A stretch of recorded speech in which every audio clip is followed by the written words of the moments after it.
Hi, everybody. Listen, I'm recommending that you pull up Rolling Stone. The article that's in it is really, really important for you to read, okay? Especially if you're American and you live in this nightmare called America, okay? It will really help you understand where we are. It's called The Unraveling of America, okay, by Wade Davis. And I'm just going to read a little bit of it here for you, just to give you an idea what it's about. It's kind of long, but it's really well done. And Wade does a great job at just basically cutting into the ass of the United States of America. He does a really good job and showing us that we're not what we think we are. It's fantastic. Okay, Wade starts off with this. In a dark season of pestilence, COVID has reduced to tatters the illusion of American exceptionalism. Wow. At the height of the crisis, more than 2,000 dying each day, Americans found themselves members of a failed state. Oh, shit. Ruled by a dysfunctional and incompetent government largely responsible for death rates that added a tragic coda to America's claim to supremacy in the world. Slap down! Holy shit! Where's it go from here? For the first time, the international community felt compelled to send disaster relief to Washington. For more than 2 centuries, reported the Irish Times, the United States has stirred a very wide range of feelings in the rest of the world: love, hatred, fear, hope, envy, contempt, awe, and anger. But there is one emotion that has never been directed towards the U.S. until now: pity. Oh, shit. As American doctors and nurses eagerly awaited emergency airlifts of basic supplies from China, the hinge of history opened to the Asian century. It's over. It's over. Run for the border. Canada. Anywhere. If I could reach up and pull it down around me, I would. Okay?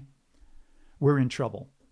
So Wade goes on and says, more than any other country, the United States in the post-war era lionized the individual at the expense of community and family. That's true, right? Rugged individual. Freedom. You know, all that bullshit that we've heard all our lives? Individualism? That's because they don't want us to think collectively. Do you understand? Because we might get something done. As long as we're worrying about our own ass, they can do whatever they want. And I'm talking about the ruling class. They can do whatever they want. Okay? It was the sociological equivalent of splitting the atom.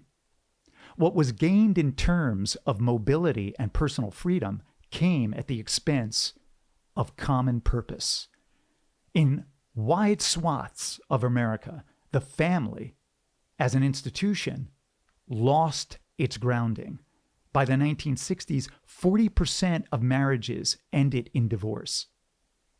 Only 6% of American homes had grandparents living beneath the same roof as grandchildren.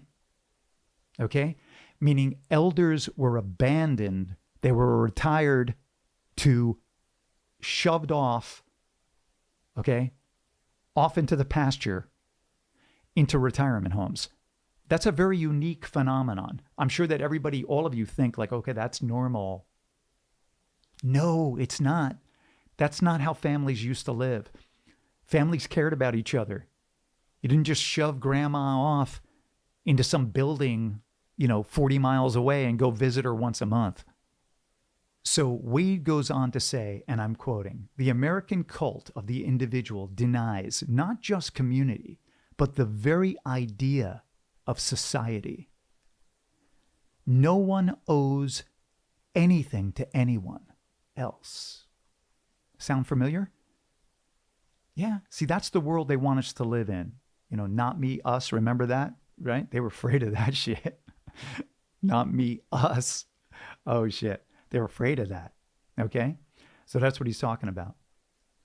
All must be prepared to fight for everything: education, shelter, food, medical care, what every prosperous and successful democracy deems to be fundamental rights: universal health care, equal access to quality public education, a social safety net for the weak, elderly, and the infirmed. America dismisses as socialist indulgences, as if so many signs of weakness. Oh, shit. Yeah, we've been brainwashed into believing this bullshit all our lives. Okay? It begins with the Pledge of Allegiance. Okay? Think about it.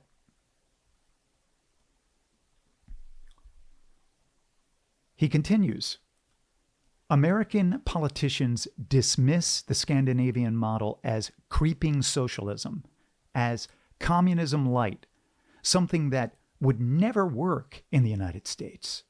In truth, social democracies are successful precisely because they foment dynamic capitalist economies that just happen to benefit every tier of society. Oh. That social democracy will never take hold in the United States may well be true. But if so, it is a stunning indictment, and just what Oscar Wilde had in mind when he quipped, the United States was the only country to go from barbarism to decadence without passing through civilization.